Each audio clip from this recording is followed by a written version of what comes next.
Hello, everybody. Welcome. Thanks for joining Radical Relating and Non-Monogamy Coaching Vancouver. My name is Mel, they, them. I'm a somatic relationship coach, a somatic experiencing practitioner, and a published author. I'm forgetting who I am for a second there. And I am joined by my wonderful colleague, Megan, who is a non-monogamy coach, also here in Vancouver. And together we co-facilitate the Vancouver Polyamory 101 discussions that happen monthly in a central location in Mount Pleasant. And Megan, thanks for jumping on and doing this again. We did this last month and it was so fun. And this month you picked the topic. You picked such a, easy breezy topic. We tackled hierarchy in polyamory. So do you want to share a little bit more about like what you were maybe hoping to get from the topic or like what inspired that topic for you? Yeah, thanks for asking. So, as you said, no big, I'm just going to facetiously say, like, no big deal, no big opinions on hierarchy in polyamory. Yeah, like, I think I wanted to choose it because it is such a big topic, because of how when we think about hierarchy in relationships, it really reflects hierarchy in society and in our day-to-day life. And so thinking about relationships from a perspective of hierarchy or non-hierarchy can be a really divisive topic, because the concept of hierarchy is so deeply entrenched in our psyches. Mhm. And so, and then the concept of non-hierarchy can be seen as it can be seen as a lot of things, but it can be seen as really radical, it can be seen as really challenging, it can be seen as impossible, but it can also be seen as the correct and right way to do things.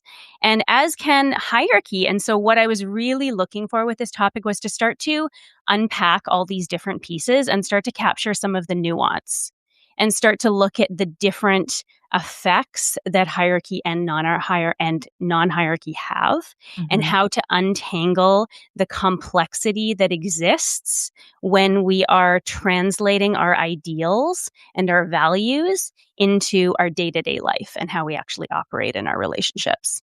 I love that. And hearing you say that, I think that's the kind of conversation we got to have as a group, We which did. yeah, and I was reflecting this morning about how right off the bat you asked the group for definitions of hierarchy. We kind of crowdsourced that. And Hmm. there were two very contrasting definitions that I heard emerge. One is the idea that hierarchy is a structure, that it's you are choosing to structure your life around a single partnership, around one particular partnership. And so everything else kind of has to slot in based on the needs of that relationship. And then the other definition I heard was that hierarchy is when one relationship or individual has power over the other relationships. And I was reflecting on it later, I think there's no one right answer, right? Everybody was kind of waiting for you to give the like, this is the ultimate definition. And it's like, no, all of these are applicable because they are all informing our understanding and how we relate to hierarchy. Hmm. And I thought about how often we come into friction around hierarchy. And part of that friction, I think, is that we perceive it in different ways. For some people, it is a perception of, oh, someone has power over. And, as a solo polyamorous, that is how the conversation around hierarchy always felt, at least like, 10, 15 years ago Hmm. of, oh, I have to navigate my way through to try and find a way to deal with the fact that someone else has power over my relationships. Hmm. Um, Whereas I think, as we shift more into understanding of there's a hierarchy that's around how we structure our lives and how do we create transparency around that, we've also gotten to more nuanced conversations Hmm. about how we handle hierarchy in polyamory. Hmm. Absolutely. And so, yes, and so I've been thinking a lot lately about the structural versus emotional hierarchy, Mhm. and how, we can make decisions in life that create inevitable hierarchies. Like when you choose to entwine your life with someone in certain ways, you can still you can still work to create an environment in which you're not having prescriptive power structures that exist in all aspects of your relationship, but Mhm. there will still be these implicit ways that you're going to need to prioritize or have chosen to prioritize people who you own property with, have children with, people maybe that you have like a mutual support relationship with. Yeah. So these hierarchies, and so thinking about hierarchy in that perspective as this um, inevitable thing that will sneak into our lives whether we want it to or not, just as we create as we create our lives as connected individuals, like at Mhm. the community level, at the personal relational level. um, and so thinking about the nuance that comes with that, one of the things that stuck out for me in conversation was figuring out what is hierarchy and then what's just choice and discussion. Right. Yeah. So I remember there we something came up where we were speaking about how like within a hierarchical relationship there was like some egalitarian decision making going on with, a responsible hinge partner that was doing all the work that they needed to do to make sure that both of their needs were met. Both of their partners had their needs met. And the question came up of, is that a representation of non-hierarchy? And I don't think so. I think that's actually a representation of ethical hierarchy, because we're Mhm. acknowledging that the hierarchy exists, and then we're also working within that for individuals to get their needs met. Yeah. Yeah, and there was so much in that part of the conversation that I wanna, like, can we pull Mm, apart even more? yeah. Because there's these pieces around, the inescapability of hierarchy, which I think Mhm. is so important. And I've certainly been in that space where I'm like, "No, I can do this without hierarchy," but it takes a lot of effort to not do hierarchy, and it's kind of paradoxical, and I don't think we got to talk about this in the discussion, too much, but there's a kind of high control that starts to come in when you're going, "No, that's hierarchical. No, we have to be egalitarian. We have to be non-hierarchical," like, and and that control is in itself a kind of hierarchy. Yes. Um Yeah. Sorry, I would love to hear more about that. Can you think of any like examples or anything that you could Well, bring? I always go back to the historical example of the Carista commune, and I Mhm. did share Yeah. this, I love to nerd out about non-monogamy history, Yeah. and the Carista commune archives are available online, so anyone can go down that rabbit hole and read up about what they experienced, and, to avoid hierarchy of relationships, they had sleeping schedules, that were very strict, and so they were hetero pairings, um and so all the women had their own bedrooms, and then the men would rotate sleeping schedules between the rooms. The idea being that that prevents you from developing preference for one partner over another. And of course, that's not possible. Like, we're gonna have different preferences at different Mhm. times sometimes. Yeah.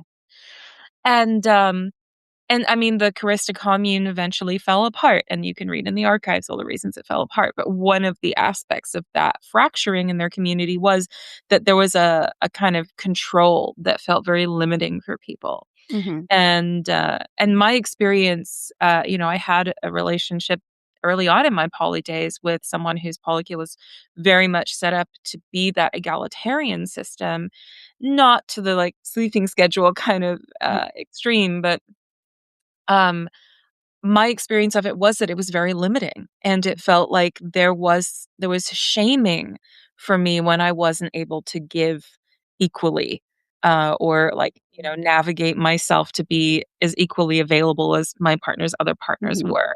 Mhm. So I think, I mean, I could probably find lots more examples, but I hope that kind Mhm. of illustrates the point.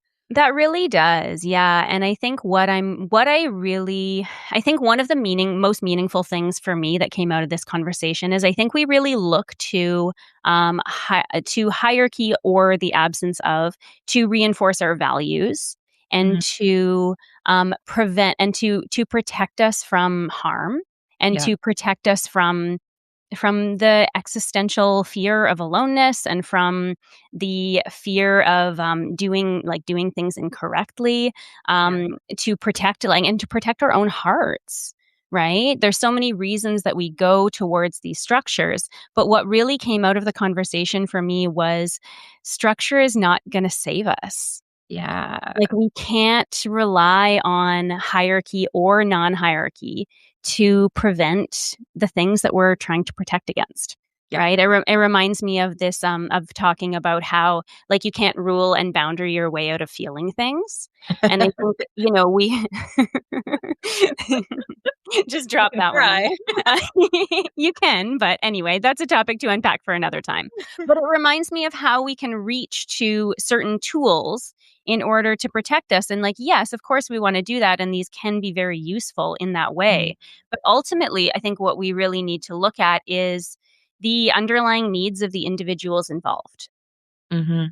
Right. And how we can work collaboratively, whatever structure we have. I was just about to say that ties into the collaborative piece. And, Yeah. I will always come back to this idea of if we're talking about polyamory as consensual non-monogamy, we need to define what consent means. And consent is not just about permission, right? When we talk about consent as permission, I think we're unconsciously playing into the idea of reinforcing power over and power under systems, right? And Mhm. that's Mhm. essentially what hierarchy is. It's there's Mhm. someone has power over, another person has Mhm. power under. And Mhm. most of our world functions on a hierarchical system. We Yes. perceive ourselves within this ladder of hierarchy. But consent is not about permission. Consent is about collaboration. It's about Mhm. mutual agreement, the mutuality, the meeting of minds. Mhm. And if we're going to do non monogamy in a way that we're going to call consensual, then it needs to be collaborative. Mhm. And to me, that ties into this idea of the right use of power. Mhm. So we can't avoid that there's gonna be power, different, vectors of positional power in any of our relationships, Mhm. right? I'm not just talking about, like, gender and ethnicity and ability and, what I would call, like, the general vectors. I'm also talking about, like, there's a privilege and a power positionality involved in whether you have a lot of experience or you're brand new. Mhm. There depending on whether you have 0 partners or 5 partners, there's perceptions of power that we have no control over how other people are seeing us in that. And so the right use of power is how do I acknowledge that and not abuse the position of hierarchy? Mhm. So I can have hierarchy. You might have a life that is structured around this is my primary person around whom everything else will slot into place. How do you do that and not allow that to have power over the other relationships? How do you create that space for collaborative communication to happen? And somebody asked this great question that I wrote down. How much of hierarchy is the hinge partner's responsibility? And that is such a potent thing to contemplate because I don't think there's like a one right answer for that either. I think it's a good question to hold when you are a hinge partner of what is my responsibility here in navigating the different vectors of positionality and power to ensure that any hierarchy that emerges is executed ethically. Yes. Yeah, and that is such a nuanced position because, like, the hinge position is a notoriously challenging position. And then I think, like, what immediately comes to mind is, like, either over functioning or under functioning as the Mhm, hinge, mhm. and how either way can really um inhibit collaboration. Yeah, Yeah. yeah. Yeah, and so I think that that's a really great question, and I don't have a simple answer for it, but I do think it's a really good question to contemplate, and yeah, I see how the hinge is a special position, but I do see how in any position in a relationship constellation, how it is really important to ask yourself that question, right? To think Mhm. about like, what is my responsibility here, and how can I work towards being more collaborative, to understanding, because we all have blind spots and they come up in polyamory really hard, Oh boy, right? do yep. I'm thinking about the question that you just asked about how to like be in a position where you have placed someone in a quite a central position in your life, Mhm. whether or not you call them a primary partner, and how you start to build your world around them inevitably because of certain enmeshments that you have, and then how to like constantly be in dialogue with that person and constantly be asking yourself these deeper questions about how can we continue to make our lives and how to continue to make our lives accessible to our other partners, and how to continue to create an environment where we're not establishing something that makes it difficult or impossible for another person to or people to get closer to us. Yeah. Right? And this is such an ongoing process, and it's so unique in each relationship. And I think that this is a really interesting emergent quality when we start to get away from this dichotomy of hierarchy and non-hierarchy. Yes. Yeah. And this is where I think we've seen the conversation really shift in the last decade. Mhm. People even commented about it at the discussion Mhm. that, especially the solo polyamorists in the room like myself, we remember the conversation used to be very so it started off at one point, the conversation was like, if you're gonna do polyamory, hierarchy is the only way to do it because Mhm. hierarchy is gonna preserve the couple, Mhm. who Mhm. opens Mhm. up. And Mhm. and I think, for many people, that is the strategy, Mhm. It's Mhm. like, we're scared, we're nervous, hierarchy is gonna help give us that container that allows us to feel safe enough to pursue this. Mhm. And then the pendulum kind of swung, and there was a lot of like, "No, hierarchy cannot be ethical. Hierarchy is Mhm. bad. Mhm. Hierarchy is damaging. Mhm. Hierarchy equals abuse." Mhm. And and so that was kind of happening. That pendulum swing is around the time I started to explore non-monogamy, so, like, Mhm. 14 years ago or so. Yeah. And then I think where I would like to hope maybe the conversation is starting to come back into this place in the middle where we go, "Okay, let's actually look at it and explore why it works, how it's helpful, how to do it in a good way, and also how to not be an asshole with it." So much of relating just boils down to how do we be kind? How do we Yes. be excellent to each other? Mhm. And Mhm. Mhm. and, um and hierarchy doesn't have to be this bad thing, Mhm. and what I love in having this more nuanced conversation, I hope that it helps people who do want to do hierarchy, who are in hierarchical relationships to feel like they can own it without shame. Mhm. Mhm. 'Cause that pendulum swing made people very ashamed, and, Mhm. I've had the experience of dating people saying like, "Oh, we don't do hierarchy, we don't do hierarchy," and that makes them reluctant to look at where hierarchy sneaks in, like that sneaky-archy aspect. Absolutely. And it is so much easier to engage when you call a thing what it is. Mhm. And it is so much more heartbreaking when someone says, "No, we don't have hierarchy," and then you later discover where it Mhm. sits. Mhm. Mhm. So to Mhm. be in that place where we're going, "Okay, yeah, we can have this conversation, we can talk about it, we can unpack who's carrying the responsibility, who's got power in this, how are we Mhm. sharing that power?" Mhm. That's a far more empowering conversation that we've Mhm. now gotten to around hierarchy and I'm saying we as like the like amorphous blob of poly non-monogamy people around the world. Yes. Yes. Yeah. Yes. I really am happy that you brought up this shift from historically hierarchy being presented as the right and correct way, this shift towards non-hierarchy being presented as the right and correct way. And I share your hope that we are shifting into a more nuanced perspective. And the truth is that nuance is harder to hold than binaries, Yep, right? yep. And So this question of like how like what else are we doing? Like you asked the question, so is there a secret third option? Which was a Is great there a secret question. third thing? Yeah, and there's so many like threads I want to pull out of this. Yeah, and so I just really want to reinforce what you said about recognizing like where hierarchy shows up Mhm. rather than saying that not going to do hierarchy and it's going to look like this, right? But instead recognizing, and that can show up in different ways, right? That can show up at different levels. That can show up as more like structural practical things, and then it can also show up as emotional things.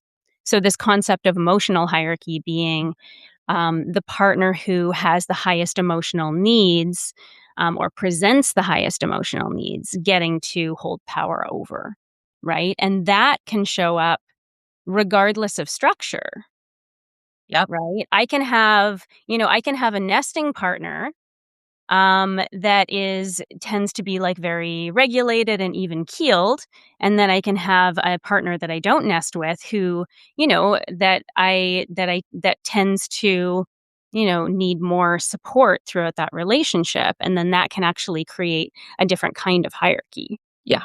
And right? and what you said there is so important, like who presents with the higher Mhm. emotional needs. Yeah. Because I think we all have emotional needs. Yeah, absolutely. And and I've caught myself on this. I've seen other people go through this too, that when we experience that sneakyarchy, especially Mhm. when we don't Mhm. expect that hierarchy to pop in, Mhm. very often our Mhm. response is, I need to make my emotional needs bigger. Mhm. Mhm. You know, Mhm. whether we consciously think that or unconsciously think that. Mhm. Mhm. We Mhm. become like, "No, this is not fair." Mhm. We have this emotional reactivity that can come in, Mhm. and that can end up being very damaging to our relationship. Mhm. Absolutely, yeah. So, Yeah. the Yeah. what we're the consequence of not engaging with hierarchy in a good way is the the destruction of relationships, the damage of I think we lose our humanity in that. Mhm. But when Mhm. we treat hierarchy in a good way, when we take responsibility for the power that Mhm. we hold, Mhm. when we take, responsibility for making sure that the power is shared wherever possible, Mhm. that we are in collaborative communication about Mhm. things, we actually move into a way of relating that is so much healthier, Mhm. and I think so much more empowering and so much more full of possibility. Mhm. Yes, absolutely. And I want to emphasize that this is a process. Yeah. Yeah. So I heard something really beautiful from a relationship anarchist the other day, and what they said was like, this is relationship anarchy is a practice. I Mhm. don't know. And you probably you're nodding yes. Yeah. Yes. Yeah. Yeah, it's a practice. It's a practice. And even though I don't consider myself a relationship anarchist, unlearning prescriptive relationship models is a Mhm. practice, Mhm. right? And so I think it's really easy to place a really high degree of expectation on ourselves to get things right the first time. Yeah, and we Yeah, have this internalized sense of perfectionism as well. absolutely. And Yeah, yeah, when you're stepping out of monogamy, there's, I think, a huge risk. And so when we absolutely. take risks, we wanna make sure that it's worth it. So we wanna do it Absolutely. right. And we also really care about our partners. Obviously, we Yeah. get involved with people because we love and care about them. We don't want them to get hurt. Yeah. And so we want to hold ourselves to a really high standard of, you know, of ethics, of Mhm. appropriateness, of transparency, Mhm. right? And the thing is, we all live in these very human bodies with these nervous systems and these beliefs, right? Mhm. And so I think inviting ourselves into an ongoing practice of self-discovery Mhm. and deeper self-awareness and relationship collaboration, I think that that is going to do more good in any relationship rather than applying a structure, no Yeah. matter what that is. Well, and that comes back to that question of, is it a binary or is there a secret third thing? Mhm. And it was really fun to kind of pose some of those questions as like, it's a trick question, y'all. Um, see what people came back with.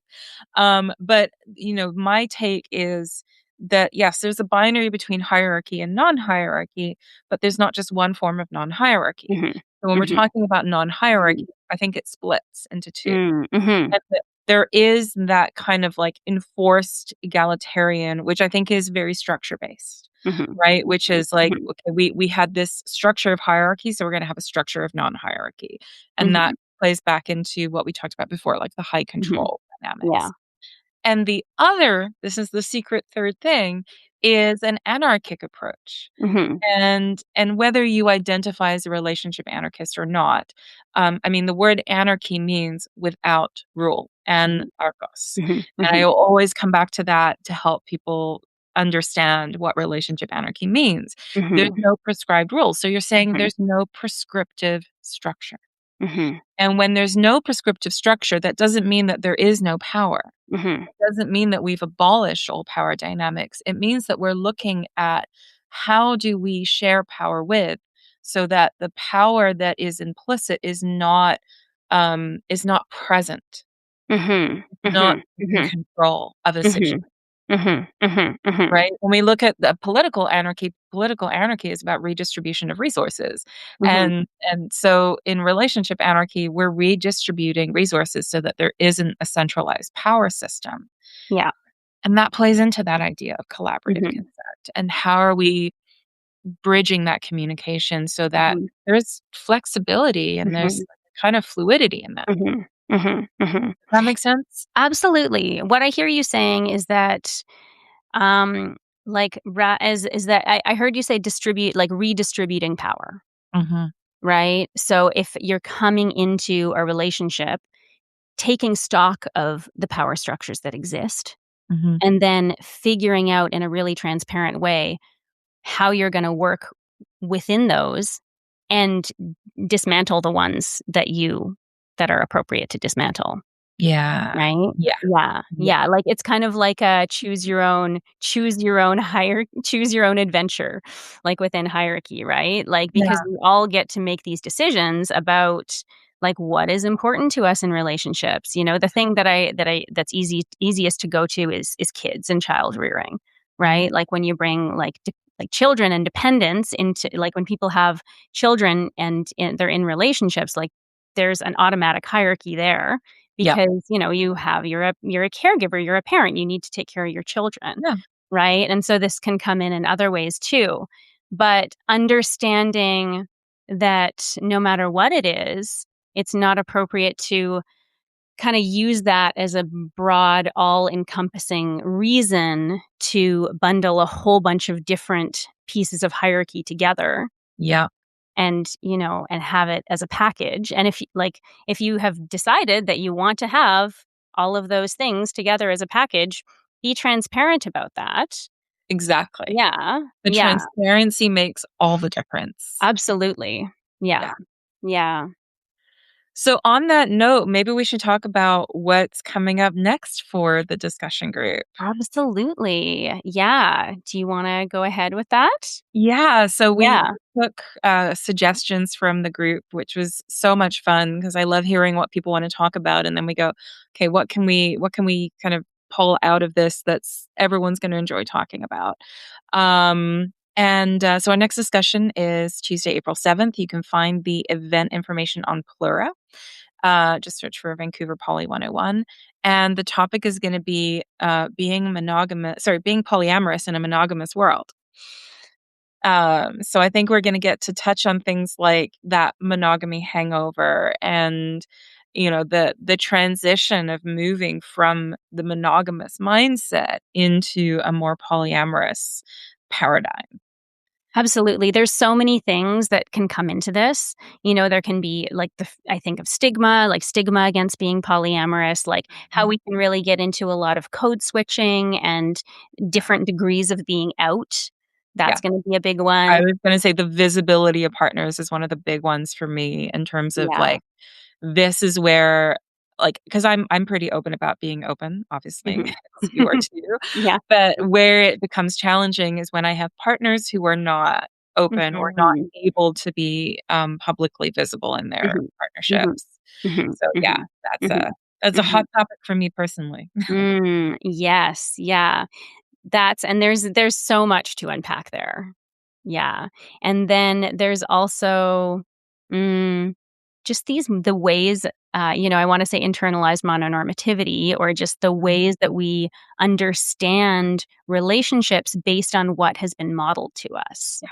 Right? And so this is stuff that's been implanted in our head from when we were really small, right? And so we all grow up with this idea of the one and of security coming from monogamy. We all grow up with this stuff, right? And so being polyamorous in a monogamous world, how we can recognize where that's been internalized and where that shows up for us. Yeah. Yeah. Looking forward to it. It's Me gonna be good, too. and Yeah. we've been doing these discussions since November. We consistently have, like, 20 to 30 people. Mhm. I think Mhm. we're getting more as Yeah. people realize these are happening again. Yeah. So, yeah, folks who are in the Vancouver area, please come and join us. It's a great conversation, and I love that as co-facilitators, we get to learn too. Absolutely. This is Yeah. always my favorite thing about Poly 101 is that I might be there facilitating, but I'm making notes and I'm going, "Oh, I never thought of that," and, like, Mhm. Mhm. it's, yeah, it's collaborative learning. It's not us Mhm. as experts delivering, "This is the workshop." It is very much a co-created experience. It is a co-created experience. I also really enjoy that aspect of it. No matter how much I learn about polyamory, there is always more to learn. It's infinite and it's ever evolving. So I will be a forever student. And I really love this emergent quality that we get when we get all these people together in a room.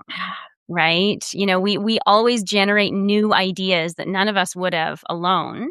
Mhm. And what I am really one of the things that I'm really loving about the discussions is because of this emergent quality and this ever evolving quality, even folks who, have made it a huge part of our life, like you and I, or like folks who, have been poly for a really long time, are still getting good Yeah. stuff out of it.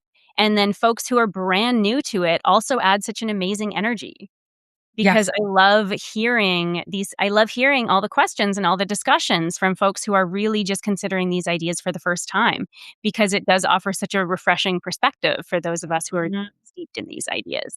And all different approaches to non-monogamy. I mean, you and I have different approaches in our own personal non-monogamy styles, Yeah. and I see that reflected in the group, that we Mhm. have people in primary partnerships, we have people who are solo poly, we have people doing open style, Mhm. egalitarian, like, we've got the whole spectrum. Yes. And I think a wide range of ages and a wide range of backgrounds. Mhm. So it's really it warms my heart to see Mhm. that is coming together.